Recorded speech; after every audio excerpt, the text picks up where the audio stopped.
Time for a 2019 end of season update, and let's start this update off with a really good clip.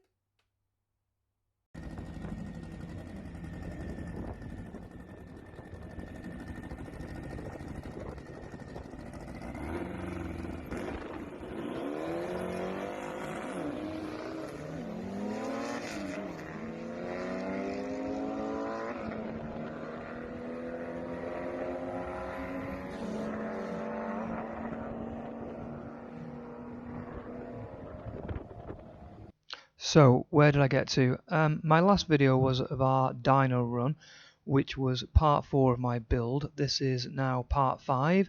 I will put a link in the description of the other parts of the build which you can watch, along with the complete build thread which I have on the Volkzone forum.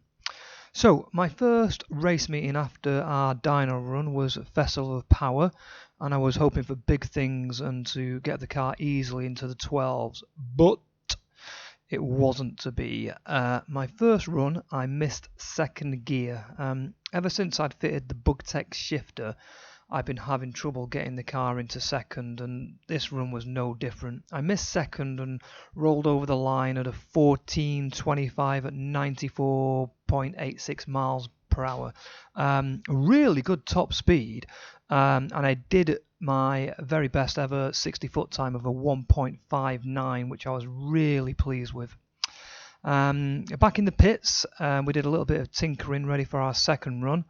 The second run, the car just had no power whatsoever, and we never made a third because the engine developed a loud noise from the case, and we had to retire the car.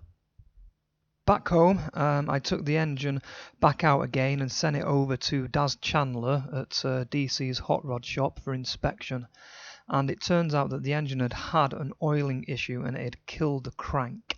Now, if you have been watching my videos and followed my build thread, you will know by now that I am crazily unlucky, like the unluckiest guy in the world, and this was a new build motor that had only done one run. Anyway, I won't say anymore, I won't point any fingers, but it was back to the drawing board yet again, and I was truly gutted because I was going to miss yet another summer of racing. After a few chats with Daz and various other engine builders, it was decided that we were going to rebuild the motor yet again, but this time to a 2276. I had like a lot of conversation with folks about running a 2332 motor, and most agreed that the extra 56cc you gain from using the 84mm crank is, well, completely pointless, as the 84mm cranks are just too weak, and you can run more boost with the stronger 82mm crank, so going 2276 seemed the logical way forward. Also, the cam I was running for my turbo setup in the 2332 motor was wrong, so that was changed from an FK87 to an FK10. So in the end, I did only need a new cam, crank and follower, so the cost for repair and rebuild to the 2276 wasn't the end of the world, but still. As I was waiting for the engine to return, my slicks that I'd bought over the winter last year had finally arrived from the States, so I had them balanced and fitted by Sure Start Motors in Bury, which they did for me free of charge, so massive big up to Roy for sorting that out for me. When I got the engine back from Daz over at DC's hot rod shop, July 2019, and everything was refitted, and we were up and running in time for Volkswagen action in August. This time minus the charge cooler, as it wasn't charging the charge anyway and was just dead weight. We arrived at this meeting and got the car in the fire up lanes ready for our first run, and just before we were due out, the car just refused to start. Bad luck struck again. The problem was fuel. The fuel pump kept blowing fuses, and we spent the day trying to find out why. We eventually located the problem when we removed the fuel filters to clean it and found out that it was just full of rubber. The new fuel line that I had installed in the new year when we were fitting the CB Performance turbo kit which was parts 2 and 3 if you want to watch that.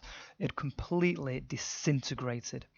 Now, I'd bought it from eBay, so there's a lesson there: never buy cheap. Long story short, the rubber had somehow managed to bypass the filter and got everywhere. It destroyed the fuel pump, the fuel regulator, it damaged the injectors, and I was truly wounded, totally gutted, downtrodden, and I returned home yet again with another knackered race car.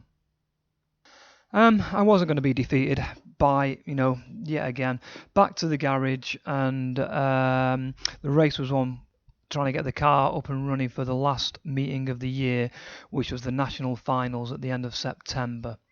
So after a lot of nights in the garage, I'd replaced all the fuel lines, this time with more expensive Demon Tweak fuel lines, replaced the fuel pump, the fuel regulator, added another filter on the return side, and I had all the injectors out, tested and cleaned and refitted.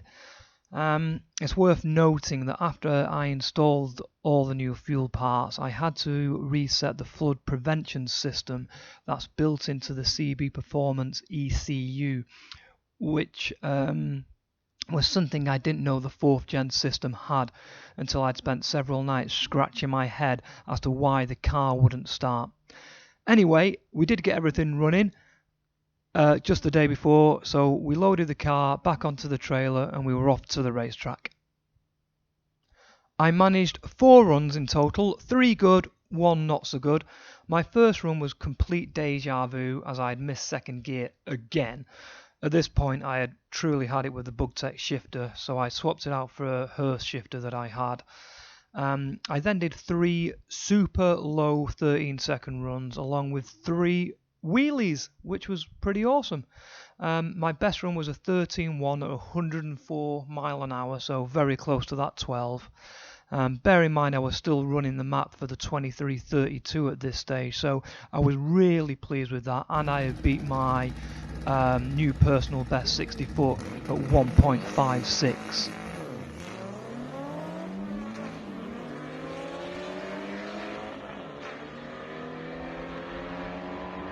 And then, something amazing happened, which had never really happened before in my years of racing, that I returned home with a working racing car. So now end of season, and I've got a car that's up running, which is a complete novelty to me, which means it can only improve over the winter.